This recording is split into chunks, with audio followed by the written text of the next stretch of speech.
इस वीडियो में डिस्कस करेंगे about the solo numerical. Solo numerical solve करने से पहले मैं आपको एक ब्रीफ आइडिया देता हूँ सोलो मॉडल के बारे में। तो सोलो मॉडल जानने से पहले एक हल्का सा बताता हूँ कि ग्रोथ ऑफ कैपिटल काफ़ी इंपॉर्टेंट कॉन्सेप्ट है सोलो मॉडल में। तो ग्रोथ ऑफ कैपिटल क्या होता है?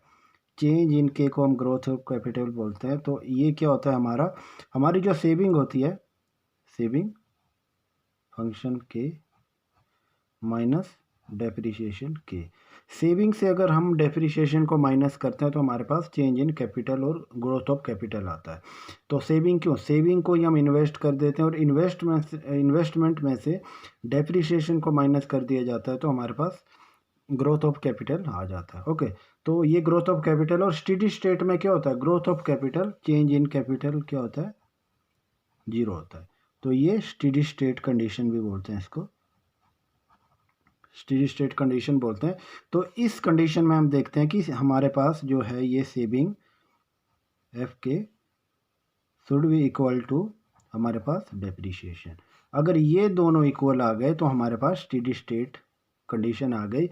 इस कंडीशन में हमारे पास चेंज इन कैपिटल और चेंज इन कंजम्पशन पर पर्सन, और यार आप बोल सकते हो पर कैपिटा कंजम्पशन, ये जीरो होते हैं, इनमें कोई चेंज नहीं होता। इकोनॉमी स्टेडी स्टेट कंडीशन में होती है।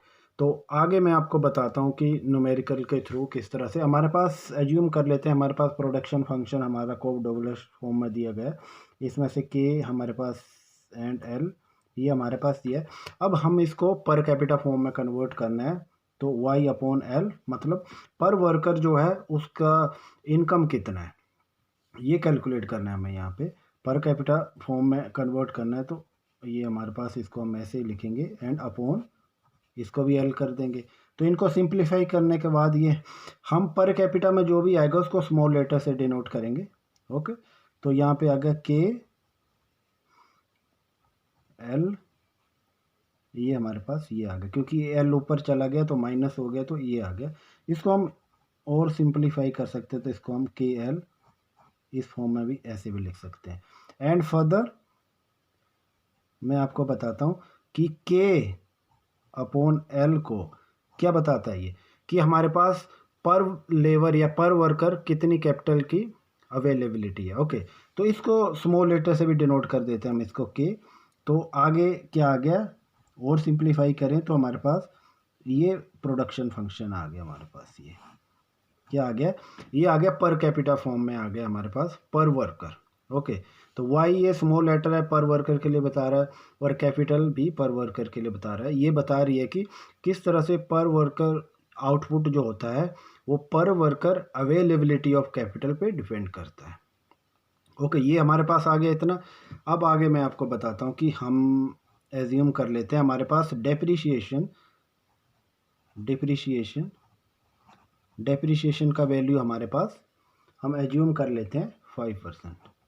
एंड सेविंग हम कितना कर लेते हैं? सेविंग हम कर लेते हैं 10%। ओके, ये हमारे पास वैल्यू आ गई। अब इन वैल्यू के बेसिस पे हमें क्या कैलकुलेट करना है? हमें करना है स्टेडी स्टेट कंडीशन को सेटिस्फाई करने के लिए हमें क्या क्या कंडीशन चाहिए एंड कौन सी हमारे पास फिर वैल्यू आती है। ओके, तो स्टेडी स्टेट कंडीशन ये जो हमने डिस्कस किया था यहाँ पे, ये स्टेडी स्टेट कंडीशन है। तो इसको हम और सिंप्लीफाई फॉर्म में कर सकते हैं। एस वाई हमारे पास इनकम है, एस सेविंग है, सेविंग परसेंटेज में है कि वाई का कितना परसेंट हम सेव कर लेते हैं। ये किसके इक्वल होना चाहिए? ये हमारे पास डेप्रिसिएशन के इक्वल होना चाहिए, तभी हम स्टेडी स्टेट कंडीशन पे पहुंचेंगे। ओके, तो देन नाउ वाई क्या है? वाई हमारे पास ये वैल्यू है वाई की। तो हम इसको और भी, सेविंग हमारे पास 10% है क्या, तो 0.1 लिख लेते हैं। हमारे पास वाई की वैल्यू कितनी है? के है। Okay, is equal to depreciation कितना है? 5%, तो इसको ऐसे लिख सकते हैं। तो ये हमारे पास आ गया। अब इसको हम फर्दर सिंप्लीफाई करेंगे। फर्दर सिंप्लीफाई करने पे क्या आ जाएगा हमारे पास? 0.1, ये तो ऐसे ही लिख दिया, एंड इसको 0.05 कर दिया, इज इक्वल टू हमारे पास K upon k raise to power 1/2। Okay, ये इतना आ गया हमारे पास।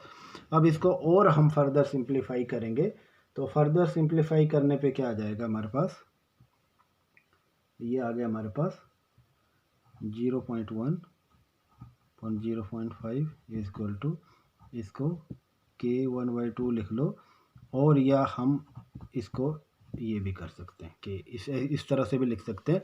दोनों में कोई डिफरेंस नहीं है, सेम ही बात बता रहा है।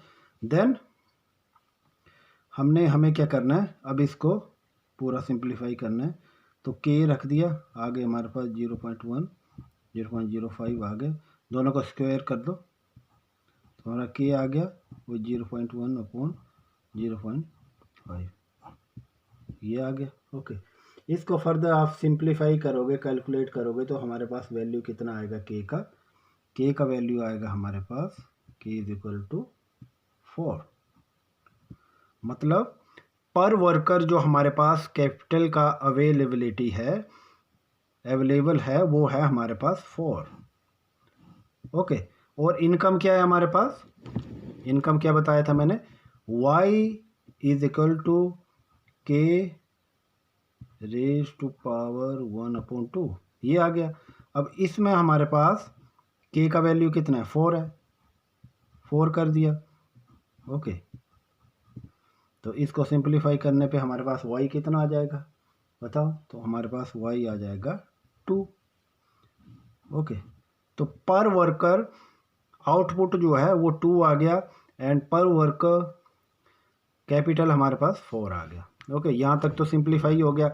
अब हमें क्या निकालना है, अब हमें कंजम्पशन निकालना है। ये क्या आ गया हमारे पास, पर वर्कर कैपिटल, एंड ये per worker output. Then after this now we know that the saving हमारे पास 10% था, इसका मतलब 90% हमारा कंजम्पशन ही होगा। तो कंजम्पशन को आप ऐसे लिख सकते हो 0.9, किसका, इनकम का, 90% ऑफ इनकम का। इनकम हमारे पास 2 है, और आप ऐसे भी लिख सकते हो, मैं और सिंप्लीफाई करके आपको बताता हूँ। अगर देखो ये सेविंग प्लस कंजम्पशन जो है ना, ये हमारा 1 के इक्वल होता है। ओके, अगर हमारे पास सेविंग 10% दिया गया है, तो अपने आप ही कंजम्पशन कितना हो जाएगा, 1 - 0.1, और कंजम्पशन कितना हो गया, 0.9। ओके, तो इस तरह से हम इसको करते हैं, तो कंजम्पशन कितना आ जाएगा हमारे पास, कंजम्पशन आ जाएगा 1.8, ये आ गया। पर वर्कर कंजम्पशन हमारे पास इतना आ गया, पर वर्कर कैपिटल हमारे पास 4 आ गया। तो देखो इसमें हमने कौन कौन से स्टेप किए हैं, सिंपल करके देखो। सबसे पहले हमने स्टेडी स्टेट कंडीशन ये रखी हुई है। सबसे पहले जो हमें प्रोडक्शन फंक्शन दिया होता है उसको क्या करना होता है, प्रोडक्शन फंक्शन को पर कैपिटा फॉर्म में कन्वर्ट करना होता है। उसके बाद हमें स्टेडी स्टेट कंडीशन लिखा। स्टेडी स्टेट कंडीशंस के बाद हम we will substitute all the values like a depreciation and the saving. Then after that हमने कैलकुलेट किया capital per worker. Capital per worker के बाद हमारे पास आ गया आउटपुट पर वर्कर। आउटपुट पर वर्कर के बाद हमारे पास क्या आ गया, हमारे पास आ गया कंजम्पशन पर वर्कर। और इस तरह से सेविंग हमारे पास कितनी है, सेविंग भी कर सकते हैं, सीधी सी बात है। हमारे पास सेविंग हमारे पास 0.1 है, 10% है, तो इसका ये 2 का 10% कितना हो गया हमारे पास, 0.2। ओके, तो देखो कंजम्पशन और सेविंग को प्लस करेंगे हम, तो हमारे पास इनकम के इक्वल ये आ जाएगा। ओके, ये हमारे पास सेविंग आया हुआ है। देखो मैंने सेविंग लिखा, देन हमारे पास 10% किसका, इनकम का, देन ये आ गया। Okay, thanks for watching.